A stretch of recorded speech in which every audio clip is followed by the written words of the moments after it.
选举了，但这次很不一样，7合1，一次选。不过到底要选哪7种？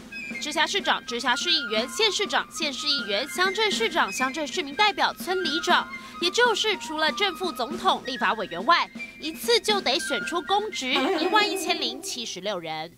虽说7合1，但并非人人都有7张票。如果你住在6都台北、新北、桃园、台中、台南、高雄以及基隆、新竹、嘉义，票有3张，选市长、市议员、里长。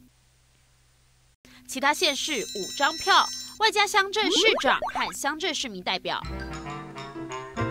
而在此之前，几乎是年年选举，今年选总统，明年选县市长，后年选村里长，选民疲乏更耗费社会成本。透过7合1，2年一大选，少了纷扰，更能省下超过1亿多的经费。国库省了，选票的价值可没变少。选贤能，淘汰无能，是国家社会进步的动力。算一算，你手上1张票，平均就值22.7万，不投就是废纸1张。